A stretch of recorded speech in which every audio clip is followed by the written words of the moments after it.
pledge allegiance to the flag of the United States of America and to the republic for which it stands, one nation, under God, indivisible, with liberty and justice for all. Roll. Alderman Tobin. Here. Alderman Jean-Francois. Here. Alderman Johnson. Here. Alderwoman Ray. Here. Alderman Kleiner. Here. Alderman Green. Here. Alderman Witt. Here. Alderman Massey. Here. President Rodriguez. Here. Quorum is present. Approval of minutes. Nothing this evening. Correspondence Nothing this evening. for the good of the city. Nothing this evening. Okay, remarks of the mayor. Couldn't get that looking. Nothing this evening. No, nothing this evening.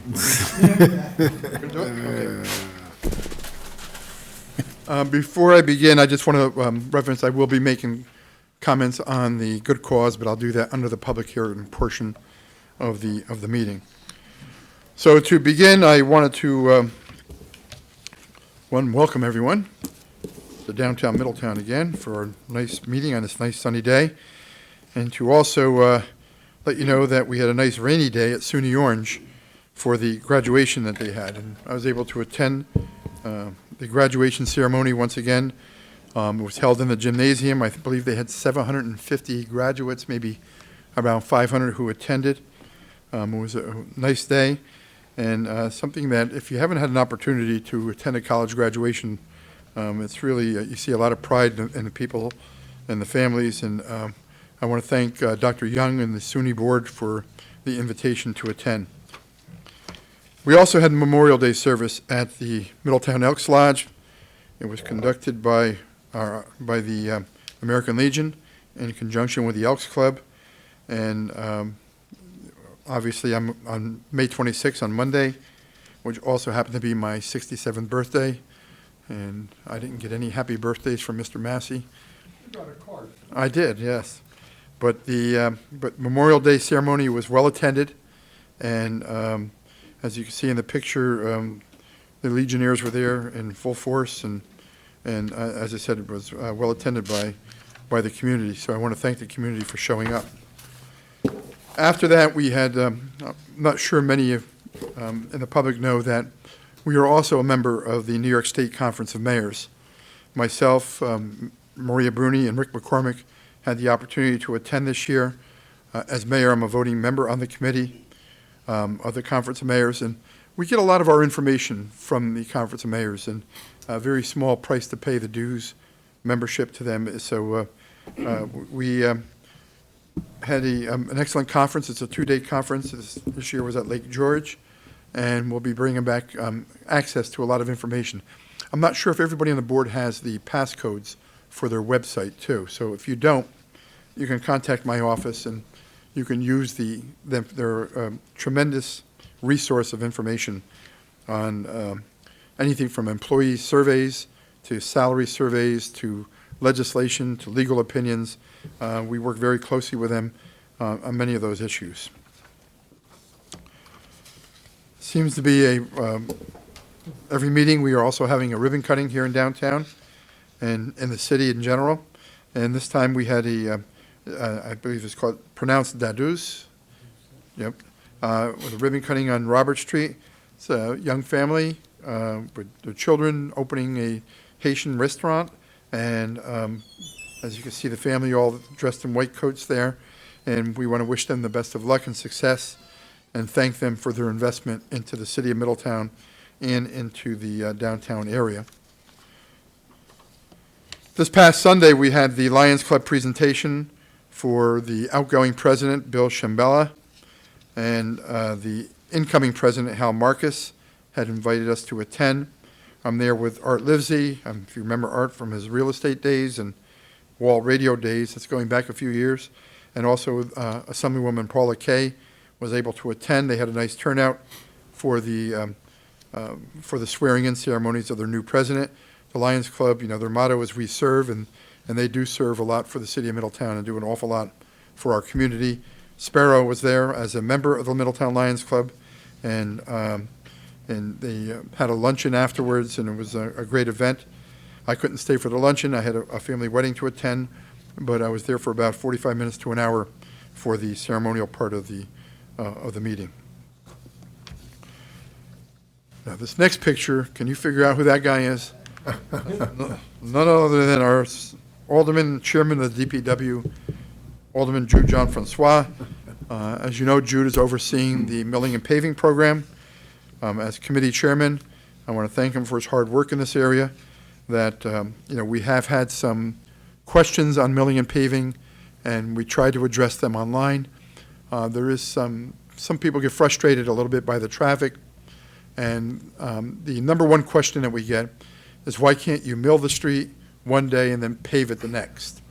And the actual answer is, and I think it was well accepted on social media, was that the machine that's used for milling, number one, is very expensive. It's a $5,000 a day rental. That does not include the operator. And part of that also is that our crews do the other work, the removal, the trucking out of the millings. So we can't do both. You can't truck and pave one street. You get the point on that. So, but the cost is prohibitive for us to tie this machine up for X amount of days to do milling and paving all in one day, or within a day on the same streets. Also, the availability of the machine. These are, the Northeast has a very limited time for paving, so we have to do our paving when machine availability is there. But you can imagine the cost. I'm not sure how long we mill, but maybe for a couple of weeks. That's $5,000 a day of milling. If we stretched out that pavement program throughout the summer, that $5,000 a day, rather than go to $70,000, would be maybe hundreds of thousands of dollars, and we can only do less streets then. So our goal is to have a little inconvenience during this period, and also to make sure that we provide people with other alternatives to reach their destination. And I know it's a little more frustrating this year. For example, on Lake Avenue, we're doing sidewalks up Lake Avenue.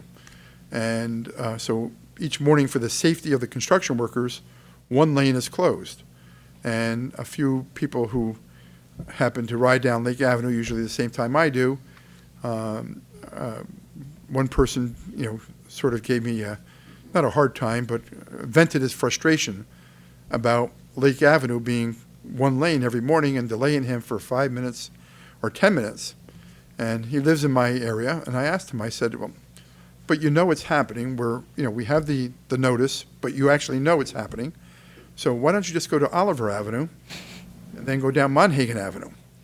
So, and I wasn't trying to be sarcastic about it, but I guess people aren't thinking that way, that there are alternatives to get from point A to point B in order for us to do all of this work. And this is millions and millions and millions of dollars of investment in our infrastructure, in our community, whether it's the Orange and Rockland gas lines or the curbs and sidewalks or the milling and paving or the water and sewer lines. This is money that is mostly funded by other governmental agencies, both federal, state, and some county pass-through dollars. So for us to say no to those, you would be walking around on bumpy sidewalks. Those people on Lake Avenue, at least from the Walk Hill area all the way down to Wickham, are going to be very appreciative when that street is done.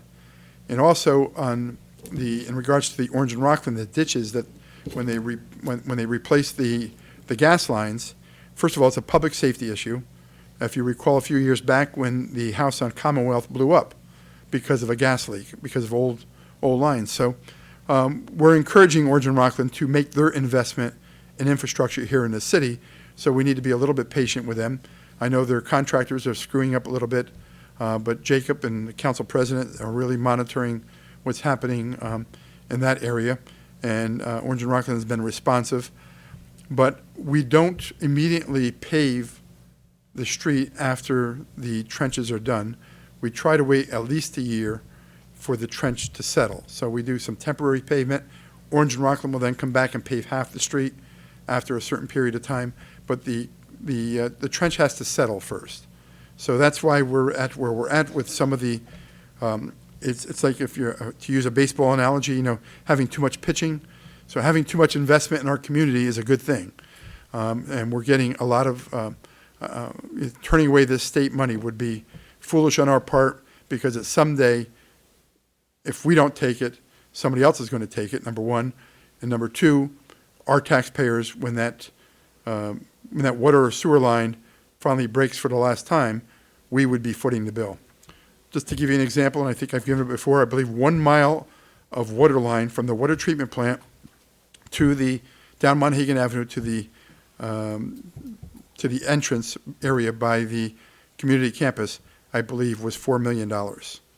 So you can understand the amount of expense for these water, am I correct on that, Jacob? Yes, you are. Yeah. The amount of money that it would take for us to do that kind of project on our own. So I appreciate people's patience. Mr. Chairman, I'm sure you appreciate the patience of them, and I'm glad that Jude's out there at first hand keeping an eye on Mr. Tawil, and I, yes, no, I think he, yeah. So also we had the New York State Comptroller here this past, not the Comptroller himself, but his staff with unclaimed funds. Wasn't a huge turnout, but the people that did come found out they had, including, by the way, Mr. Massey, found out that he has some money in the unclaimed funds. We don't know how much yet, partner, but we're, when it's in their system, it's a minimum of $25 per claim. And they've told us people have claimed thousands and thousands of dollars going back to the 40s. So you can go online and do it yourself. We're trying to get them to come back to the farmer's market on a Saturday. For others that don't have the ability to do it online themselves, but they encourage you to check your mother's maiden name, to check, any combination of folks that you were related to, and find out that there's a process to go to claim those funds. So I want to thank the Comptroller's Office for their afternoon here, or their morning here, and also Assemblywoman Kay, who made the arrangements for them to come down to the city of Middletown. Today we had a press conference out front. I'll let the chief go into more detail about the specifics of it, but it was arranged with Assemblywoman Paula Kay, and behind us, with the chief, are chiefs from other towns and cities, or no cities, other towns in the county. But I'll let him go into the specifics of it. But basically, it was some criminal justice budget reforms that were adopted in the budget, and Assemblywoman Kay met with the police departments and the Police Chiefs Association. They gave her an agenda to follow, advocating for one of their concerns or two of their concerns, and she was able to deliver in the budget. And he'll get into the specifics of that if he so chooses. And that's all I have. If you have any questions, I'd be more than happy to address them at this point. Any question for the mayor? Thank you, Mayor. Thank you. All right. Remarks of the departments, economic development.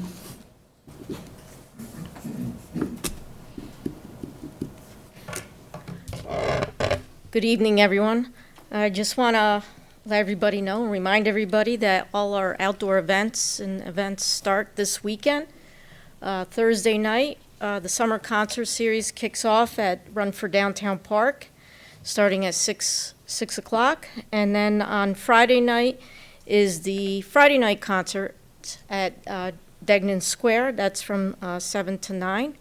And then Saturday is the farmer's market from 8 a.m. to 1 p.m. So we're looking forward. Hopefully, weather is going to be good.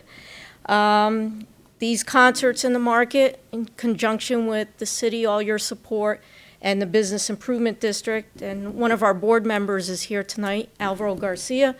And we thank, the BID and the city for all the support for these free outdoor concerts and the farmers market for our community. Also, we have at the Paramount Theater Thursday night, Debbie Gibson will be performing this Thursday night. And then we have a comedian on Saturday night, Anthony Rodaya. So as you can see, we have a packed three days coming up, and we're looking forward to a great weekend. That's all I have. All right. Any questions? Alderman Witt. Hi, just, do you folks have any more of those cards that have the restaurants on them? Because State Track is coming next weekend, and that's the 13th and the 14th, so like a Friday, Saturday. So if you can get those to me, we can get those there. Sure, absolutely. I'll get them to you. Thank you. Thank you. Anyone else? All right, thank you, Maria. DPW Commissioner. Sorry, you can say pass. Good evening, good afternoon, everyone. Alderman Massey, the reservoirs are 103% full, which is they're overflowing and they are spilling. Interesting the statistic is that month of May we had over 12 inches of rain. That is really tremendous amount. And then obviously this weekend we will have more rain, and but that's. What's that? It's your fault. Yeah, it's my fault. It's always my fault. Notice of award for the garage, parking garage across from the Paramount was issued. Now we're waiting for Orange and Rockland to respond to us and give us their schedule, because they are required to move their power lines out of our way. Before you tonight, there is a resolution to approve the payment for Orange and Rockland to do that work. It's about $126,000. But they have to charge us for it. Usually they don't charge, but this one is going through private property, so they have to charge us for it. That's the law that they have to abide with. So we'll keep you posted. Hopefully that will be resolved very soon.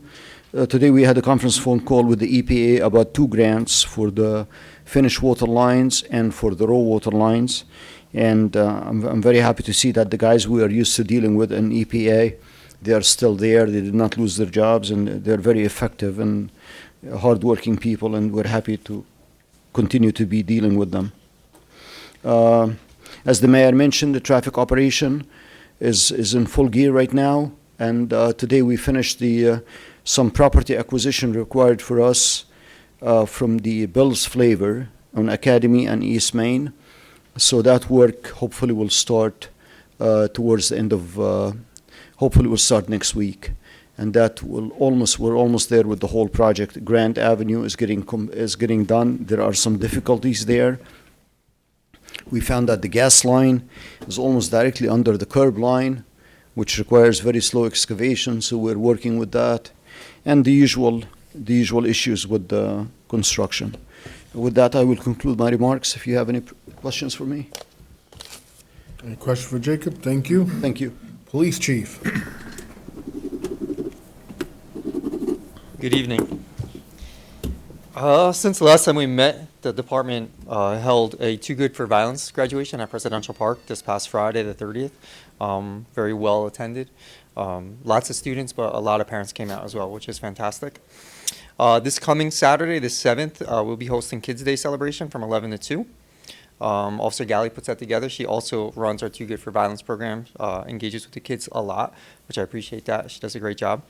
Also on Sunday the 8th, Ruthie Dino, so please prepare for traffic delays and rerouting, a little bit of inconvenience, but for the greater good. It's a definitely great event. We do our best to open up the streets as soon as we can and then make sure that people are safe as they participate. The mayor briefly mentioned the meeting today with Assemblywoman Paula Kay. What that entailed was Assemblywoman Kay sat with our Chiefs Association a couple months ago and wanted to hear our concerns and some things that we would like some support with. And she gave us a voice, and she took it to task in Albany and came back with some results. So we're extremely happy that, one, we got a voice and that we have some results. The 2 things that she brought back for us were virtual arraignments. They were allowed during COVID era, and then they were taken away. For the most part, there were some certain circumstances that was allowed, but this gives opportunity again. It's not a mandate, but it does give opportunity, so we greatly appreciate it. Logistically, it helps out a lot. Financially, it helps out a lot, and in today's world, it just really makes sense to allow that to be an option. The other is discovery, some changes in our discovery rules and laws. It actually narrowed it down a little bit. So for simple terms, the way it was, it hasn't changed anything with timeframes or timelines, but it was very broad in sense that it was anything that was related to a case. So it could be something that was very broad in that relation. Now it's anything that's relevant to the case. So it brings it back down to things that are pertinent to that case. And for me, the biggest takeaway is for the victims of crimes. Sometimes cases were dismissed due to the fact of a discovery violation or insufficiency. So sometimes victims were very upset because their case didn't get to go forward because of those discrepancies. So we're hoping that this is going to give some leeway there and open up those loopholes a little bit. But we definitely appreciate working with her and that she took our voice and came back with the results. So we definitely appreciate that, and we look forward to working with her in the future. Other than that, I have nothing unless you have questions. Any question for the police chief? Alderman Green? Yeah, just Saturday, is that rain or shine? People have been asking. That I don't know. Okay, all right, so stay tuned. Yes, I'm sorry. We'll put something out. I actually appreciate don't know it. the No answer worries. to that. Thanks. To my knowledge, we don't have a rain date, so All right, thank you, chief. thank you. City clerk? Good evening, everybody. Just a reminder that the citywide yard sale is taking place this Saturday and Sunday, the 7th and 8th. It is rain or shine. We have too many yard sales to have a rain date, so we encourage everybody, if you haven't already signed up, you can do so by midnight tonight. If you'd like to withdraw, please do so by midnight tonight, as Eileen will be finalizing the list and publicizing it, because we do have a busy weekend here happening in the city. Additionally, I just want to make everybody aware that we are aware there is a problem with Channel 20 this evening. Shortly before we got here this evening, Channel 20 went down. We thought it was the equipment. It turns out that it is an issue with Spectrum, and we have been working diligently with Spectrum since about 4 o'clock this afternoon to have that resolved. Hopefully by the next meeting, it'll be up and running. So in the meantime, we are streaming live on Facebook this evening, and tonight's meeting will be re-aired on Channel 20 as soon as the services are restored. Okay, any question for the city clerk? Alderman Kleiner? Yeah, but before the next meeting, early voting will start. And I think we should mention that. It starts on June 14th for the primary. We don't meet again until, I think, the 17th. Absolutely. Thank you very much, Alderman Kleiner. Early voting does begin on June 14th at the Middletown Senior Center. Their hours vary from day to day, so I encourage you to check the city website or the Orange County Board of Elections website for their exact times. It is the 14th through the 22nd. You can still pick up absentee ballots and mail-in ballots through the Orange County Board of Elections, and you have until June 14th to register if you're not already registered. Thank you. Okay, anyone else? All right, thank you. Public hearings and grievances? Good evening. We do have a public hearing this evening. Get to my notice is hereby given that the city of Middletown will hold a public hearing on Tuesday, June 3rd, 2025, on or as near to 7:30 p.m. as possible in the Common Council Chambers on the second floor, 16 James Street, to hear any and all persons wishing to be heard on proposed legislation regarding good cause eviction. All persons wishing to be heard will be given an opportunity to speak either for or against the proposed good cause eviction legislation. The legislation is available in the office of the Common Council Clerk here at City Hall, 16 James Street, and on the city website. Anybody unable to participate at the time of the public hearing may email comments to rmccormick@middletownny.gov. At this time, the public hearing is now open. Hi, good evening once again. First, I want to acknowledge all the hard work that Alderman Johnson has done on this subject. He took the role of committee chairman and really went above and beyond to bring us to the point that we're at tonight. So, and also to acknowledge the hard work on the advocate side by 3 people: Bravan, Vanessa, and Ben, the attorney for the many. So that organization. So, you know, as mayor, and I'm sure as council people too, we've always wanted a safe, stable housing in our community. You know, we know housing is a foundation of a strong, thriving community. And we're at the point now where I feel comfortable in supporting the city of Middletown moving forward with the good cause eviction legislation. We had some questions in the beginning. We wanted to see what other communities were doing.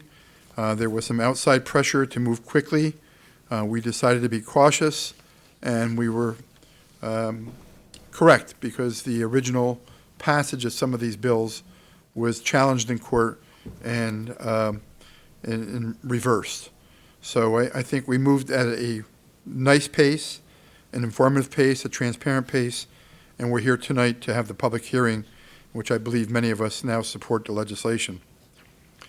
The law ensures that tenants can't be removed from their homes without legitimate reason, thus the legitimate reason being good cause. What it does do is it limits the amount of increase, and that increase is based on a formula by New York State that a landlord can increase in your lease.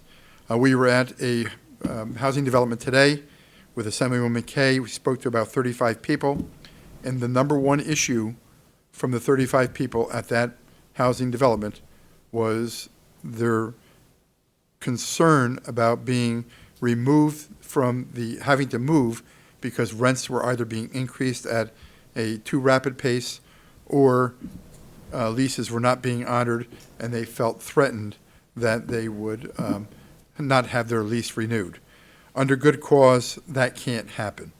So this is not rent control, so the landlords will be able to increase your rent, and that number will come from the state of New York, but it's not in the legislation. I believe it's up to 5%, and there's other factors too, but you don't have to be worried about not getting your lease renewed unless they have good cause. So what it does, it gives working families and families peace of mind, knowing they don't face a sudden displacement for no cause. I think from the city's point of view also, it creates some stability in our neighborhoods. It helps protect residents from arbitrary rent increases and hikes, and also evictions. We have had landlords in the past, one specific project in Middletown about a year or so ago, threatened their tenants with a 40% increase. We did intervene on behalf of the group of tenants and were able to convince the landlord not to do that, but the increase was still significant in double digits. So those types of things, that gouging was happening, and we're looking to see if there's any way we can do this also retroactive back to see if any landlords were gouging during this period of discussion that we were having in consideration of this law. I'm not sure that can be done, but we can look at it and see to make sure that those who were gouged during this, in anticipation that this would be passed, would have some recourse. So this is a time when affordable housing is obviously under pressure, and this is a tool. This is a tool that we as a city can use to protect our residents. Another tool is increasing inventory, and we're doing that in the city of Middletown also. We are supporting the Middletown Housing Authority's plan to add 100 additional affordable units, subsidized units, and the renovation of their 199 units that are existing. In the past few years, we have had projects like Bella Vista, I'm talking about the past decade, come on board along with the Mill on Mill Street, both affordable subsidized projects, along with others, and the expansion of others. So I also want to acknowledge that some landlords have raised concerns, and myself, and I know all of you have listened to them. The legislation includes some thoughtful exemptions, like the waiver for owner-occupied buildings with a small number of units. I believe it's up to 10 units. But my concern was a smaller group, which was a person who owns a one or two family home, living there, occupying it with their family, should have a little bit more discretion on who's living in their building. So that protection is there. And that, so we're not putting unnecessary burdens on small property owners who live and manage their own homes. Also concerns for the time it takes to evict tenants when it comes to someone who the landlord does have good cause for eviction, such as non-payment. So we had a meeting with the judges, with Judge Brockett and Judge Caton, and they have assured me that they will monitor the situation to prevent that from becoming a problem in the city of Middletown, where a long calendar would delay for several months an eviction, a justified eviction. They did comment that many of the landlords that do come in try to represent themselves, and under state law, they don't have any flexibility when the application for an eviction is an error. For example, after the 60 or 90-day period, if they did not give proper notice, it's not just amending the application, the process starts all over again. So their recommendation, obviously, is for a landlord who's in this business, is to be represented by legal counsel when you go in, and hopefully the process will not take several months for those who do have good cause for an eviction. There's also flexibility built into the law to ensure that landlords can continue to operate responsibly and maintain their properties and recoup capital improvements. There are exceptions. For example, one of the concerns was, well, if I own this two-family home, three-family home, I'm not going to reinvest in the property. I'm just going to let it play it out and let it go. First of all, that's a responsibility of our code department to make sure they stay up to standards. But secondly, if there's a significant investment that a landlord can justify that they made into the property and a qualifying capital expenditure, and they can justify it, they are allowed to recoup their investment. So I don't think we'll see I think the law strikes a nice balance, and the law is at the right time because it protects tenants from bad actors without punishing the good landlords, at least at this point, in my belief. The benefits include housing stability, community strength and fairness, and they outweigh the concerns that have been raised, I think. The lack of housing inventory has created this tight market, and we must offer other protections. That housing inventory issue has to be acknowledged by other communities in this county that are not doing housing or dense housing in their communities. As you know, there are proposals to create massive amounts of high-density multifamily housing in the city at the community campus. That's not the answer either. That's destruction of a valuable asset in the city of Middletown. What is important is that there are communities in this county that have adequate land and adequate resources to build some multifamily housing, and they're not doing it at a pace that is necessary in order to keep the inventory up, which in essence would keep costs down. So we are a city that believes in decency, in fairness, and looking out for one another, and good cause eviction is part of that vision. So I'm proud to support it tonight. I want to once again thank Alderman Johnson and all those involved. We had a little rocky road in the beginning, but I think we got to the point where I think probably the majority, or if not all, members of the board will feel comfortable with supporting the legislation. Thank you. Thank you. Alderman Johnson? Well, thank you, Mayor. It has been a little bit of a rocky road. It started about 6 months ago, but I think we did due diligence. And the folks we met with a couple of weeks ago, the four of them are here this evening. I think we had a very good exchange of ideas, and now we're bearing the fruit of that exchange. So thank you for your kind remarks, and let the ball keep on rolling. Thank you. Okay, at this time, I'm going to open up to the public. Rick, call the names out, please. Good evening. Our first speaker this evening is Vanessa Sid.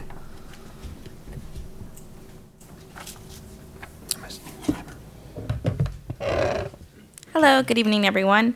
Vanessa Sid with For the Many and lifelong resident, now living in the second ward. I'm here to say that I'm thrilled to see that our community's voices have been heard, and I'm grateful for all the aldermen that have taken the time to read this law through and through, especially for Dr. Johnson. I know that you had a lot of hesitation, a lot of questions, and you didn't doubt yourself to speak up about it. I would call it my term paper. Go ahead. Oh, but especially for making the decision to move this draft forward in your committee.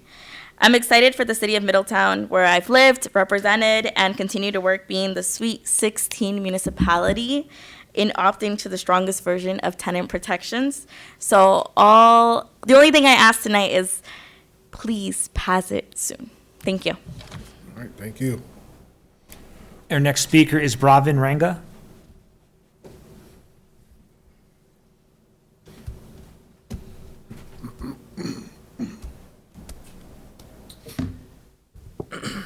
Good evening, Council. My name is Bravin Ranga. I'm the political director with For the Many. First, just want to thank you deeply for your work on this issue, Mayor DeStefano, Alderman Johnson, Alderman Tobin, for their leadership on this issue. It's been a very collaborative process, and I appreciate you for this and the whole council. What you have before you is a strong version of good cause eviction that matches the versions passed in cities like Poughkeepsie and Kingston and Newburgh. One that closes loopholes by setting the portfolio size exemption at 1 unit. I just want to, one last time, clear up some misconceptions about the law. First off, as the mayor mentioned, truly small landlords that live in the complex are already exempt up to 10 units. So if you own a duplex, rent out the other unit, you are exempt from the law. Good cause eviction is not a policy that is radical. The version that you have before you was one that was of compromise, where tenants and landlords both lobbied the state. This is a version that tenant advocates didn't originally want, but one that we are satisfied with and takes into account landlord interests. Good cause eviction also give landlords ample recourse to deal with major improvements or repairs, increased taxes, and market conditions. They can increase the rent and reflect those things. They just have to justify it to a judge and can't unilaterally evict tenants. And good cause eviction does not disincentivize new construction. It exempts buildings that were built 15 years before the current date on a rolling basis and gives developers ample time to recoup those costs and make a profit off of new construction. There's no evidence in any of the cities that have passed good cause that it reduces the housing supply. But there is a plethora of evidence that good cause helps keep vulnerable tenants in their homes. Legal service providers that you'll hear from tonight can attest to that. And it helps limit the skyrocketing rents that are forcing people out of our communities. Finally, I just want to thank all the tenants that have showed up, both those turned out by For the Many and those who weren't, for standing up and fighting for this policy alongside the council. Middletown has a chance to make history by being the 16th municipality to opt in to good cause and help keep this community together. My only regret is the tenants we were too late to help. And it's for their sake that I urge you to pass this legislation and for all those who call Middletown home. Thank you. Thank you. Our next speaker is James Ruiz.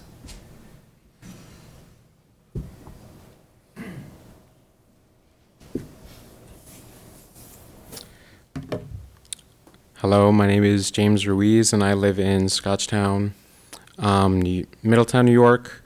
I want to thank you for the work that you guys have done on this issue. These exemptions will allow as many tenants as possible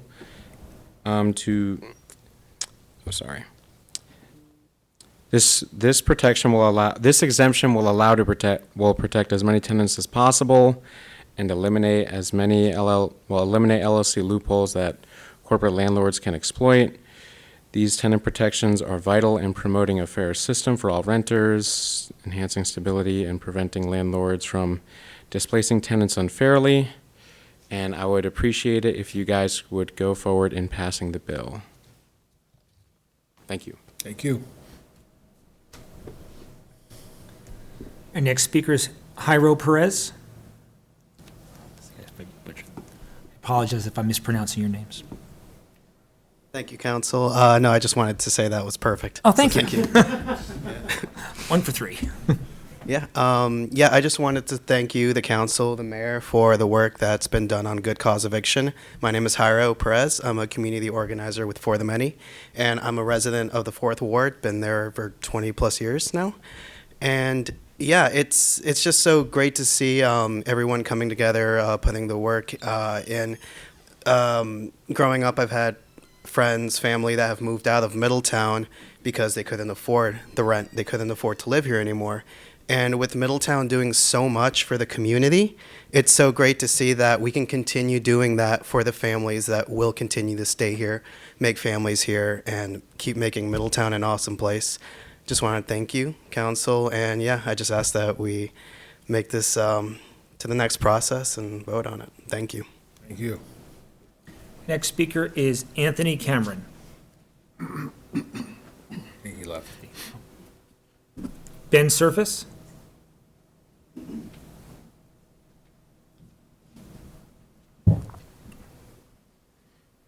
Good evening. My name is Ben Surface. I'm a supervising attorney at the Hudson Valley Justice Center. We represent tenants here in Middletown City Court. I want to start by thanking the mayor, Alderman Johnson, the whole council, President Rodriguez. I've been going to these meetings at towns throughout the Hudson Valley, and I can say that I think Middletown has taken this process the most seriously. It's been really great, the level of engagement with the community that I've gotten to be a part of, the diligent questions, the really taking seriously both sides of this issue. And I think it's reflective in what the mayor said, that the the balancing of equities between the important property rights of homeowners and the rights of tenants who are trying to make those properties their homes are being balanced by this law. I've said, many people who've spoken before me have talked at length about the ways in which this law attempts to strike a balance between creating stable homes for tenants and preserving property rights for landowners. And I think the legislature and the city of Middletown have done a great job of striking that balance. One of the issues that we are seeing that's breeding this housing crisis is that Middletown has become an incredibly desirable place to live. People want to live here, and what that has done is it has caused scarcity, it has caused an increase in the market, and we see this as a continued attempt to reinforce why Middletown is a great place to live while protecting the people who've already chosen to live here so they can continue to do so. There are many landlords who are already very fair to their tenants. This will not affect their business model at all. It's the landlords who have tenants but see some kid in Brooklyn who might pay twice as much and think they want that guy instead. So that's what this law is about. And it's about putting laws in place that will protect the tenants who already live in Middletown and call it their home. So thank you so much for considering it, and I look forward to helping enforce this law in your courts. Thank you. Thank you. Anyone else? There's nobody else signed up? At this time, anybody else would like to speak? Come on up.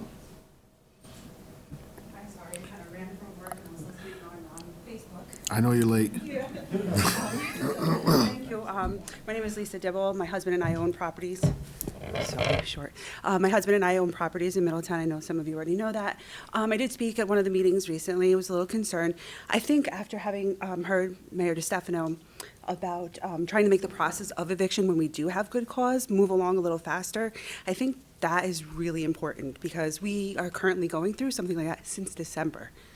So, I think that's my major focus on that too, to make that process easier for us when we do have someone. So that's pretty much all I want to say. Thank you. All right, thank you. All right, Rick. The gentleman that left called me this evening, during the day. He was a senior and he's facing, increasing rents. He's afraid he's going to be evicted from his apartment, and I told him to come to the meeting. I also put him in touch with some people to help him out. So just today, it's an issue. Okay. Any council members have anything to add? Alderman Kleiner? Thank you.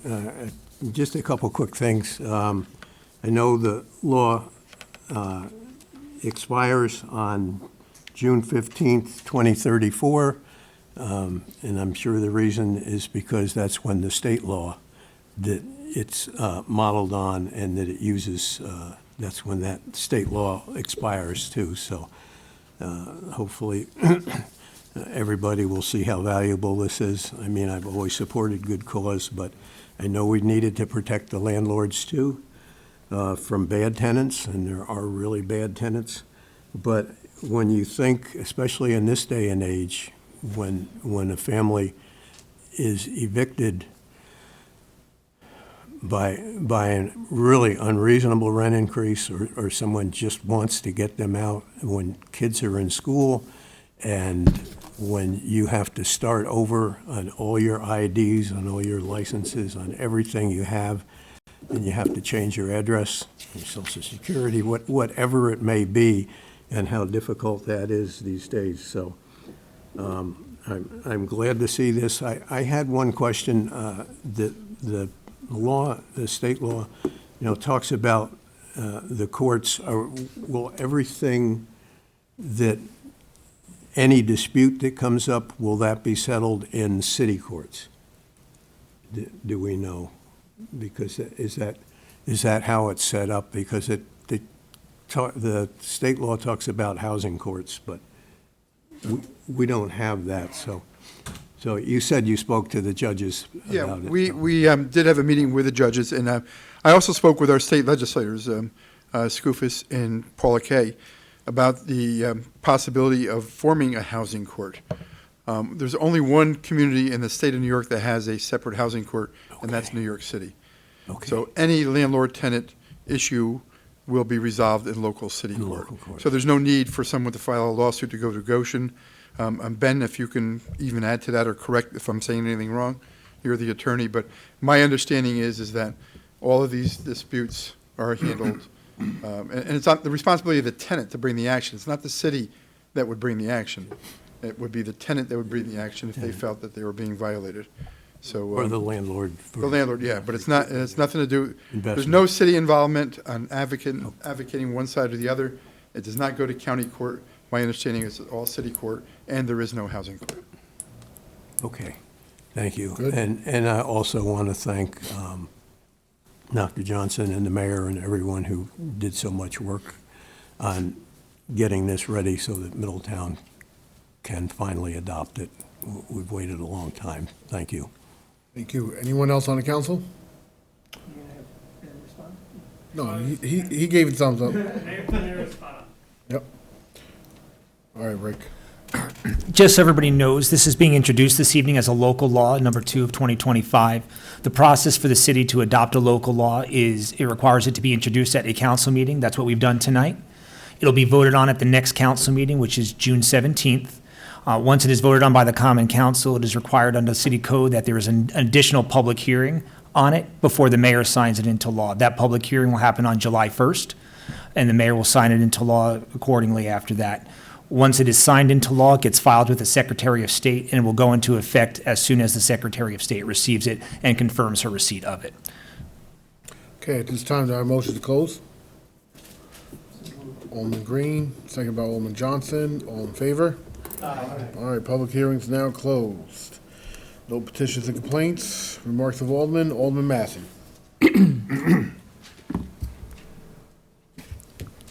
Good evening. The primary election is just about here. Early voting begins Saturday, June 14th until Sunday, June 22nd at the Middletown Senior Center at 62-70 West Main Street. Then on Tuesday, June 24th, you can vote at your regular voting site. Please remember to vote. It is very important, and you have several opportunities with the addition of early voting. Now, everyone has a right to run for political office, and I applaud all those who do get involved. You, the voter, must choose whom you believe will do the best job for you and your community. One of the ways to choose is to find out about the candidates who are on the ballot, how honest they are or are not. What have they actually done for our community or just claim they have done? The truth matters. Let's take a look at Mr. Sierra, who's running for mayor. In a recent video, he made the claims that he has been your county legislator working very hard for you the past 8 years. Actually, Mr. Sierra is lying to you once again. He decided he didn't have to attend 154 consecutive county meetings and under oath said, I don't have to attend meetings. Yet, while not attending those meetings, he collected nearly $100,000 of your taxpayers' money, along with building retirement credits and having health benefits. Also, another lie, his claim on posters and literature that he is in favor of term limits. Actually, it's the opposite. We had term limits here in Middletown, and just before they were to take effect, Mr. Sierra co-sponsored a resolution to do away with term limits. It's because of that resolution that we don't have term limits. Mr. Sierra is the reason Middletown doesn't have term limits yet. Now, that it seems to be a hot topic, he lies to the people and says he is now in favor. Actions speak louder than words. Is this the type of person you want running your city as mayor? He is a fraud and will only set back Middletown if elected. Very dangerous. Now, one of his running mates for alderman in the 4th Ward has put out literature stating that if you vote for her she wins, she will be the first woman alderman in the 4th Ward. That is totally false. I have served on this council for many years and had the honor of serving with 2 wonderful women from the 4th Ward, Sandy Somers and Ann Riley. So please don't believe everything they say or write. Vanessa, too. There's 3. Vanessa. Vanessa. I had you in here too. I swear to God. I'm sorry, Vanessa. And the one thing about you, Vanessa, you're still actively involved, and I thanked you for that earlier. All I want to do is end up with the fact that don't believe everything they say are right. Not everyone is truthful. Please do remember to vote, because your vote counts, and we need to have the best people in there. Thank you. Alderman Witt? I have nothing this evening. Alderman Green? Yeah, thank you. Just a reminder, we will have our constituents meeting here on Monday night, the 9th, at 7 p.m. in the council chambers here. I do also just want to thank Dr. Johnson and everyone from For the Many and everyone who came together and has been working hard on that good cause eviction. I know, it's public hearing has been closed on that, but I just want to thank you for taking the time to listen and answer our questions, and that, it was mentioned that we took our time doing this, but it was all in the spirit of doing things correctly and getting things right, so that when we do it, we're doing the right thing. So that's, I look forward to seeing the vote and how that turns out at our next meeting. Other than that, I think we're all good. Thank you. Alderman Kleiner? Thank you. We will have our constituents meeting, as Alderman Green has said, and also that'll be next Monday at 7 p.m., and Police Chief Owansu has consented to be there, so it should be a good meeting. I want to remind people that if you bank at TD Bank on Dolson Avenue, June 5th, I guess that's Thursday, is the last day they'll be open. So you have to go out to Orange Plaza or go out of town somewhere. I want to thank the Middletown Town of Walkill Veterans Council for hosting the Memorial Day ceremonies at the Elks Club. It was well attended. That was nice to see, and I think most people understood what Memorial Day is about and what it means. On May, I think it was May 15th of this year, but that was, maybe it's May 8th. But I don't know specifically, but that's VE Day, and that was Victory in Europe Day, and that was 80 years ago that the Allies declared victory over Germany and the Axis powers, and that was an important day in our history. We'll also have D-Day coming up. I believe that's June 6th, so that's Friday. That was a major military operation, and it deserves to be remembered. I can't let the kind of corruption and fraud and just, 30-some felony convictions for fraud, and then you hand out pardons and you let people off the hook who've been engaged in fraud. The corruption in Washington is unlike this country, anything this country has ever seen. And I would like to see local Republicans, and I would like to see some accountability and some denunciation of the whole government being for sale, and for sale to Trump and his family personally. And you get your appointments by either working on Fox News, your propaganda outlet, or you get your appointment by loyalty, and that's it. In the meantime, you fire the oversight people, you fire the watchdogs, you fire all the competent people, and yes, Doge ends up costing this country a fortune. It didn't save us any money.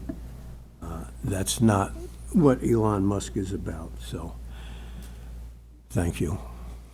All right, thank you. Alderman Ray? Okay, good evening. I am not as good with the spoken word as my co-alderman, Alderman Johnson, so I've written my thoughts down in advance, so excuse the robotic speech here, but I just wanted to get some things off my chest tonight. Tonight I wanted to focus on a couple of qualities that I believe are extremely important when you're considering who you choose to represent you. My two main factors tonight would be honesty and integrity. So first, let's talk about honesty and putting forth true information. In the 4th Ward, there's the candidate running who has been handing out campaign material, which is repetitive at this point, thank you, Alderman Massey, claiming that she would be the first female to represent the 4th Ward and using that as an issue on which to run. And to that, I take some offense. First, on behalf of Vanessa Sid, who served on this board only a few years ago, and before her, Sandy Summers, who was my friend, and who I will honestly say, if she had not become sick, I believe would still be serving the 4th Ward on this council today. To print this on campaign materials and claim it as a reason why you should be elected is upsetting at the least. Not only does it speak to an issue with honesty, but also an issue with doing one's homework. If you can't be informed enough to know that the information that you are putting out is not factually true, it's concerning for your ability to be knowledgeable enough to sit this board and understand the history of the issues that are presented to us and also the current events that affect the decisions that we make here on this council. This also extends to Mr. Sierra, who has put out a printed campaign material claiming that he has big plans for our 300-acre remaining parcel of the former MPC grounds, which is interesting because it's my understanding that the entirety of that campus does not sum up to 300 acres. In addition, he has made false and frankly libelous claims that our police department does not serve all members of our community equally, a claim that is patently false, inflammatory, and even reckless. I cannot seem to find that social media post today, which I find to be an interesting turn of events as well. Sadly, we are living in a society where apparently people believe that you can just invent facts, which leads me to my next issue, which is integrity. I think the most important thing that we can do when we serve the needs of others is to have integrity. Integrity, by definition, using your example with looking up our definition of the dictionary, means having strong moral principles and honor. In the case of this council, that means telling the truth and standing up for what is right and what represents the needs of your constituency at all times, even when it's not easy. The city that we see around us today is thriving and growing with our changing times. And there is something beautiful about the way that this community gets along and is never divided and always finds a way to come together for one another. I believe that this is indicative of the board that sits in front of you today.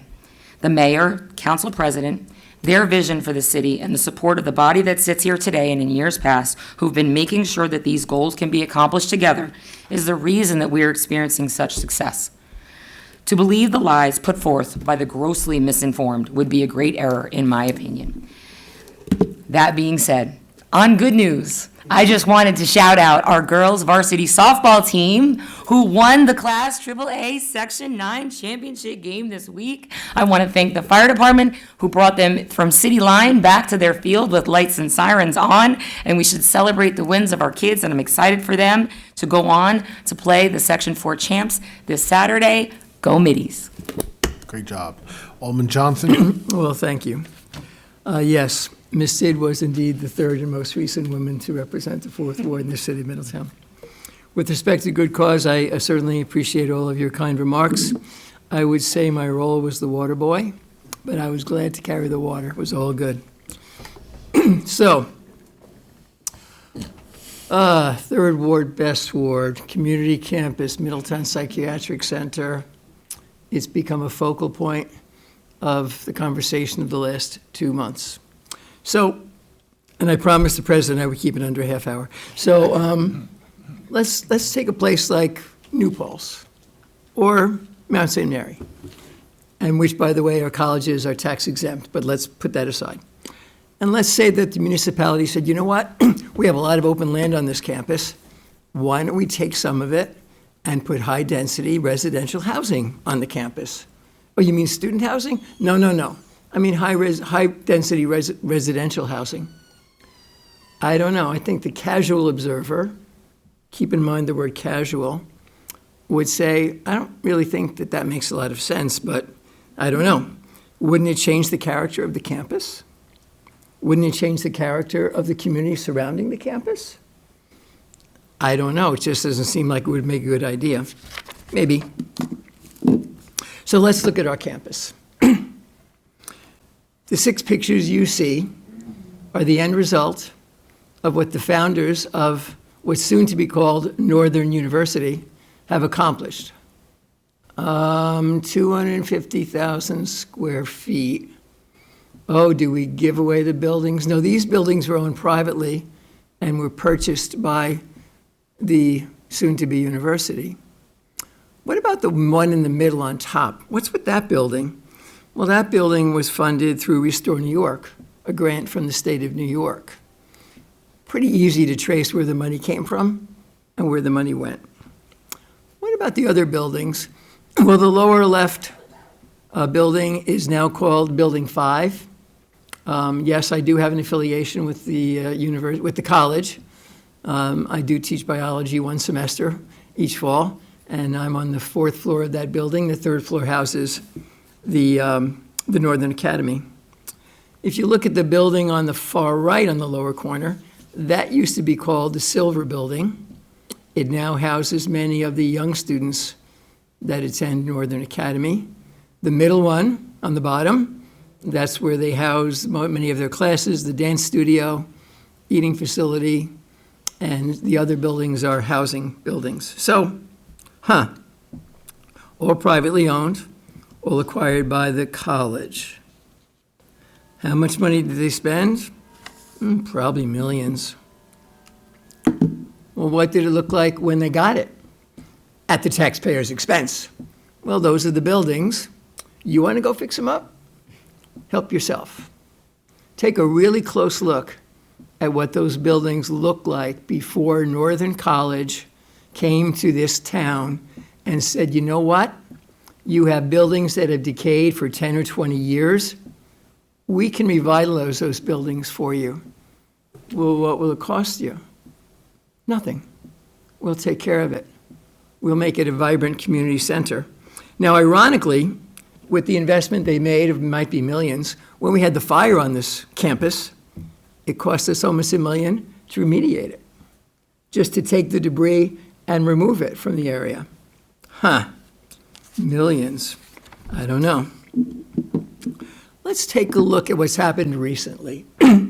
On the left, you will see what was known as Tuckerman Hall. If you were going to stage a Stephen King movie, this might be a good place to go. That's what it looks like right now. Well, who's taking care of it now? Well, in the last month or so, the city turned it over to what's soon to be called Northern University. Well, what are they going to do with it? I don't know. Take a look on the right. Proposed rendering. Really, what does that mean? Oh, really? Is that what that means? You're going to take that current and you're going to make it that. Really? What are you going to do with it? Well, we'll use it for multi-purpose. There might be student housing. There might be academics. There might be community function areas. Well, who's going to take care of that? You gave it to us. We'll take care of it.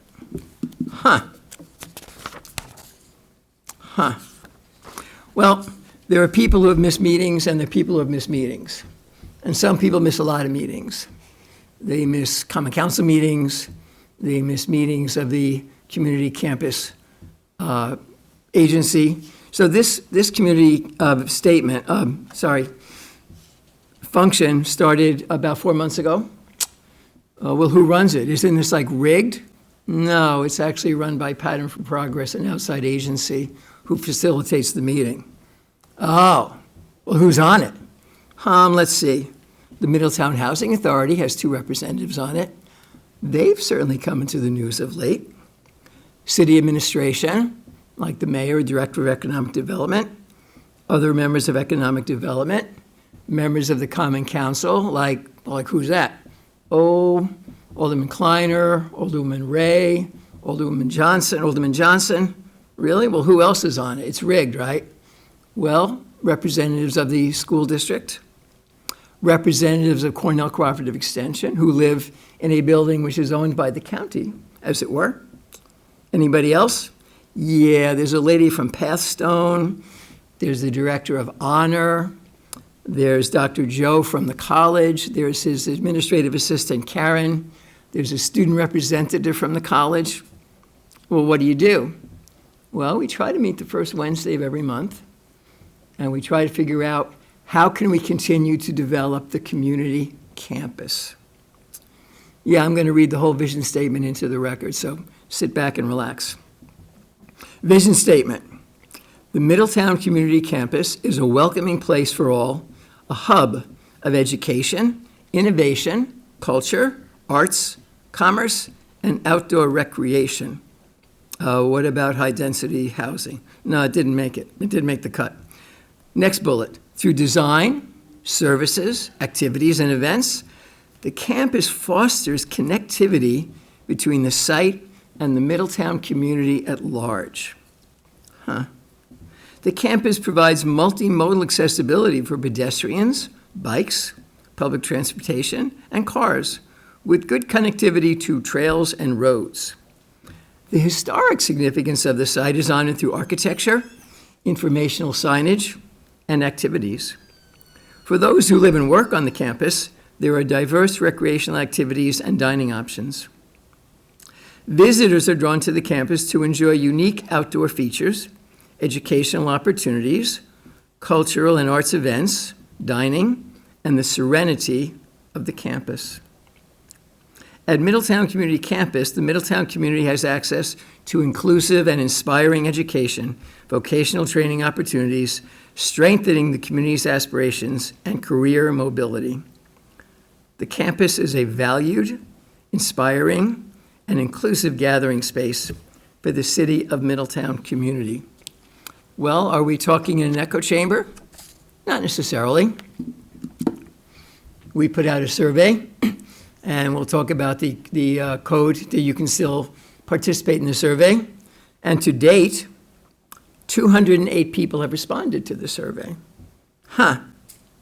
Well, what did they say about the vision statement? 80.77% of 208 people said they like it. 3.3% said they don't care for it, and 15.8% said we don't really have a strong feeling one way or the other. So we made a committee. We met once a month. We put out a survey. We put that out to the public at large. 208 people read the statement. They responded. 80% said this sounds like a good direction. Where was the bullet on high-density housing? Didn't make the cut. We've tried to sponsor what we call community input focus events. We had one where we focused on bicycle and pedestrian opportunities. It appeared to be well attended. And speaking of bicycles, which I am, thank you, I just got a document yesterday for a proposal from somebody called Shake and Brake. You get it? Shake and Brake Racing. And this is a cycling club in Middletown, and they put down a proposal. They would like to hold a series of races for amateur cycling enthusiasts in April and May of '26. Well, why would they want to do that? Well, in their proposal, they say the community campus is well-suited to bike racing due to the well-paved roads, challenging terrain, limited auto traffic. A similar cycling program took place on a weekly basis at this site in the 80s. Promotion for the races would be through local cycling clubs, area bike shops, social media. Volunteers would be engaged to assist with traffic management and safety. So if you would like to participate, and certainly the challengers to the current primary election are welcome to participate, you can go on that QR code and you can take part in that process.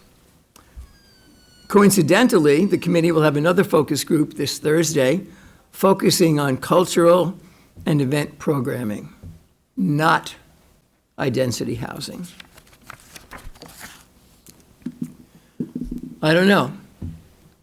I think Ms. Ray and I think we're moving the third ward and the city forward. Why don't you do your homework and see what you think? Thank you. Wow, that was very impressive. I'm going to be just as long. I quit. First, I would like to thank the community for being patient with the street department doing milling project. Mayor and I and the commissioner, we had the opportunity to be on Myrtle Avenue this evening just to see what was going on. This is one of the road that's, as a mini road that's being milling this year. And this is a thing that the city of Middletown does every year. And I tell you, it was hot today. And these gentlemen, they was out there busting their behind. I just want to thank everyone, the street department, for doing the hard work. Thank you. Alderman Tobin? Okay, I'd like to start off by thanking former Alderwoman Sid, Bravin, and other community advocates and people who spoke out for good cause, and Dr. Johnson for shepherding through the legislative process, and the mayor. And then secondly, this is not just a city issue, it's also a county issue. I've been attending the Orange County Task Force on Housing, and one of the reasons why a lot of towns in our region can't build new housing is they don't have water and sewer. So I think we're taking the lead in the region with providing water to the area, which could provide more housing. And then I'm going to be a little partisan, I guess. When Jude and I take calls from constituents or visit people, when we see our seniors, which are the hardest calls, when they can't afford their rent, like I got a call today, and they're facing eviction, that's tough. When we go to their homes and their lights are out because they can't afford their electricity because their rents are high. Or, one spouse is not taking their prescription so the other spouse can get their cancer medication. Those are tough. I feel so bad for these folks. They've worked their whole lives. They're not, mooches. They've worked their whole lives.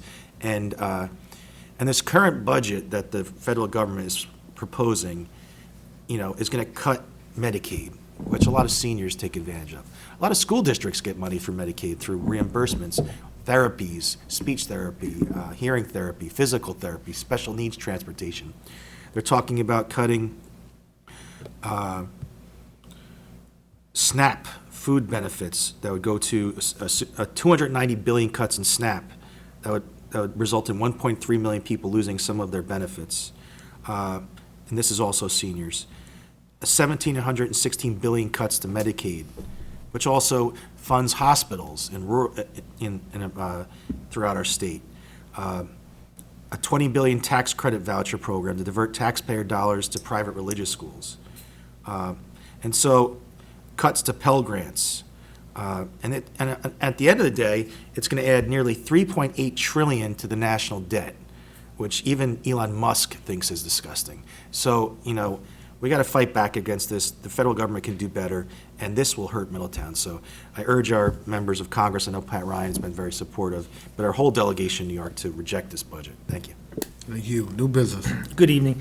Before I start with new business, I just want to take an opportunity to thank Middletown High School student May Lynn for joining us this evening as part of her local government class. It's always nice when young people get involved in the government process. Our first resolution tonight is sponsored by Alderman Massey. I got a promotion in there. Touche. Oh, congratulations.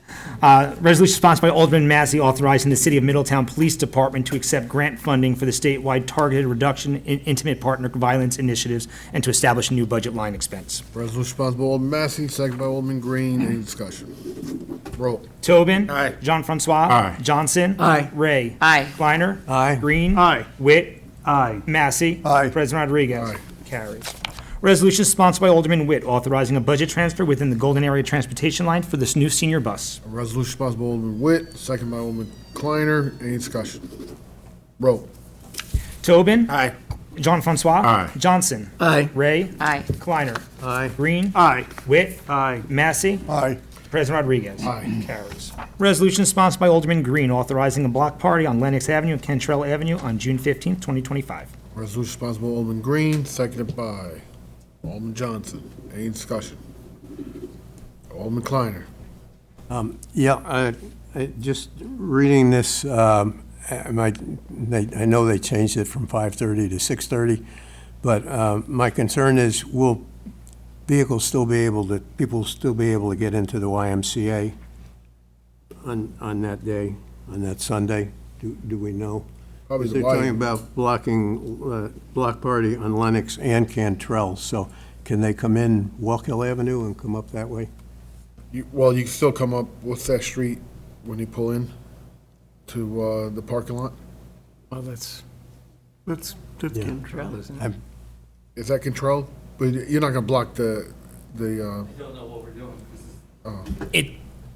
It's a small port, it's not the entire. Yeah, it's not Okay. the entire block. So it's not just- gonna block. They've done it 3 years Wide. in a row now, so.